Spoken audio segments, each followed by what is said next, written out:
So you are looking to find success with YouTube. Uh, well, I'm here to help you, and I am extremely passionate about this. I fundamentally believe that YouTube can be the number one source of acquisitions for many, many retailers and direct-to-consumer brands. However, it is challenging to scale for multiple different reasons, most of those being attribution-related issues, and I have a workaround at the end of this that I'm excited to share with you guys. Um, so let's talk through why and how I believe retailers can do more with YouTube. So probably don't need to sell too many of you on YouTube overall, but there are over 2 billion monthly users, and YouTube plays a significant role in the purchase journey, right? Depending on what you sell, but most likely anything that you sell, your customers are doing their research and they are coming to YouTube to research that product, right? So 70% of people, some survey that we ran a couple of years ago found that YouTube viewers say they bought a brand as a result of seeing it on YouTube, and 36% were more likely to go online to buy something that they saw on YouTube. So customers are coming to YouTube, and you need to be there, right? If they've been to your site, there's really no excuse to not be retargeting them on YouTube, because we know that they're researching your products. But alternatively, they're looking for your competitors. They are using YouTube in their everyday lives. My kid is literally in the other room watching YouTube right now. YouTube is everywhere, and you can't let a little attribution challenge stop you from doing this. You guys are cranking out reels and TikToks, and I don't know why YouTube isn't in that conversation. Because when advertisers, after working together with advertisers, once they start down this path, YouTube slowly becomes a preferred channel for them, because you can scale it like TikTok, but you could also run it all the way up the funnel like TV. There's just so much power here, and the sooner you get on and figure it out, the bigger moat and advantage you're going to have against anyone else. So the reason this is so powerful is because YouTube is tied to search, right? It's both run by Google. And what we see is people jump between these channels. And the great thing about running in one platform is that you can, one, retarget people. So you can get someone to view a YouTube video for 2 cents, and then you can retarget them in search, or in video action, which is our performance channel for YouTube, or discovery or display, right? These things talk to one another. And even in search or shopping or performance max, you don't have to inherently just like specifically target them. Our algorithms know, hey, this person watched 5 videos from this brand. They're warm. It's a very warm audience. Let's bid a little higher, or maybe we don't even need to bid higher, because we know that they're more likely to convert here. So this is going to help your overall search program. And this is challenge number one, right? People measure YouTube in isolation, but people don't click YouTube ads. They just view them and skip them and go on to the video that they came here to watch. So you can't measure YouTube in isolation. You need to connect it, much like Facebook is tied to brand search, right? Like, we're drumming up interest and then we're capturing it. They're very different things. Google allows you to measure these things together, which is an amazing feature that I think is very underrated. Okay, this is just going on to say same thing, right? It's a funnel that we're building here. A lot of you guys are playing down here: branded page search, non-brand search.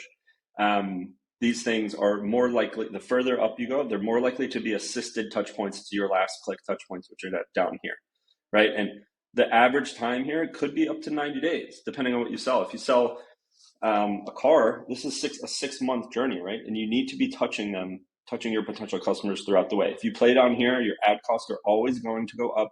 You're always going to be facing competition, and you're beholden to these platforms. Like iOS 14 destroyed people here, right? If you're up here, they're going to come to your site directly. They're going to sign up for your email list. They're going to know who you are, and you're not going to be as dependent. And then this direct and brand paid search is really what we're trying to drive, right? Forget this, like, you don't want to depend on these really expensive channels for acquisition. Let's get really efficient traffic from millions of people here for super cheap and get them all the way to direct for free. It's a really efficient and scalable way to grow your business. So when you're starting out here, this is what we expect to see. And a lot of people's short-termism is preventing them from cracking YouTube. So within days, we don't expect to see sales. We expect to see an increase in brand search volume and traffic to your website. Within weeks and months, we're going to start to see an increase in conversion rates and top line revenue. And then over the long term, we're going to see an increase in market share. And that's where it really starts to kick in once the flywheel starts running. So when I'm working with a brand who's going into YouTube for the first time, I try to connect it to search because that's what you guys know. You guys are performance first, and I used to be this way too. Before I joined Google, I was all performance and started to see this work a couple times, and brand really matters. And when you look at your account or look at your business, a lot of your sales come through branded search, right? Here's some like example data where a brand here had 45% of their total conversions come through branded search, and it's really cheap. The CPAs are really low because people are already looking for you. The problem is not that many people are looking for you, and there's a ceiling to this. So how can you get more people to look for your brand? And that's how you're going to efficiently acquire them and keep them longer, because their quality is going to be higher because they're looking for you. They're not just looking for a deal on a commodity. They're coming for your brand, right? And P&G knows this. They're like some of the best advertisers in the world. They use search volume as the proxy. So the best measurement is people who are searching. When we see an increase in search, they see an increase in sales. There's a direct correlation between brand search volume and sales. So to put it simply, all you need to do is increase your brand search volume. So to do that, I like to quantify the value of a brand search. So you can go into your Google Ads and you can pull this yourself. It's very conservative. It doesn't use direct organic site traffic. So it's pretty conservative, but you take 1,000 searches for your brand and you apply your click-through rate on your paid brand search ad, 20%. You apply the conversion rate from that campaign, 10%, and that gets us 200 website visits, 20 sales, and let's say there's a $200 AOV. So 1,000 searches equates to $4,000 in revenue. If we distill that down to one brand search is worth $4. So if you can drive incremental brand searches for less than $4, and you can pretty easily, this is a profitable money printer. You just need to think about it like this. Stop trying to apply direct conversions to these upper funnel channels. The goal is to drive brand search. Do that, do it efficiently, and you can win. And what I mentioned before, what I love about this Google connection is that we're able to see the effect that YouTube is having on search. So you can pull an audience report. Here's a look at different audiences. Here's YouTube users. In red are the number of conversions for this example. And in blue is the cost per conversion. So here, these users are acquiring at a cheaper rate than people have been to the website before, right? So it's and you can measure this and you can retarget this and you can slice and dice this a lot of different ways. I just wanted to pull this one look so you can see that connection with search and what it affords you to do, right? You can create specific search campaigns that target your competitors' keywords, but only target YouTube users, right? You can get very hacky with this. And I'm sure a lot of you will come up with great ideas, but I just really wanted to point out this connection and how it can really help your search program.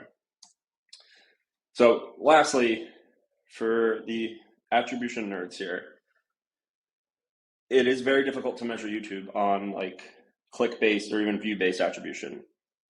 And what we've seen success with is by geo-testing YouTube. So you can work with your Google team or you can do this yourself. You can find 3 small cities. We usually do pretty small cities, and we run YouTube for a month in those 3 cities, and we compare overall business performance in those markets versus similar control markets, right? It's not scientific, it's pretty hacky, but you're basically saying, look, we ran YouTube in these markets and we didn't in these markets. Let's look at Google Analytics. Let's look at North Beam, Triple Whale, whatever you want to look at. I don't know if you can do geo in there, but look at your source of truth. Look at your sales. Like, where are you shipping product to? And you should see numbers like this. Like this is not uncommon, where site traffic and new users go way up where you're running YouTube, right? You're reaching like 30% of the population in these markets. You're flooding these markets, and we're targeting people that are already interested in products that you sell. So of course your website traffic is going to go up, and it's quality traffic usually. And then, over time, you don't always see this so quickly, but over time you're going to see your sales and revenue go up in these markets compared to control groups. And this allows you to put return on ad spend on upper funnel marketing, because you can calculate the delta between the control and the test markets. So here, if we didn't run YouTube, sales would have gone down by 5% in the test markets. So you take that delta and you apply it to your spend. And look, if you can get 100%, if you could break even on brand building, I think that's a win, because it has such long-term benefits, as we saw before, that if you can get close to break even or above break even within 30 days on some upper funnel, which I have seen happen for some brands, then you've got a really strong opportunity on your hands here. So happy to chat through this further. I'm extremely passionate about it. I really think it's the ultimate way for you guys to break through and really cross the chasm and find new audiences rather than just like capturing demand at the bottom of the funnel. Hit me up.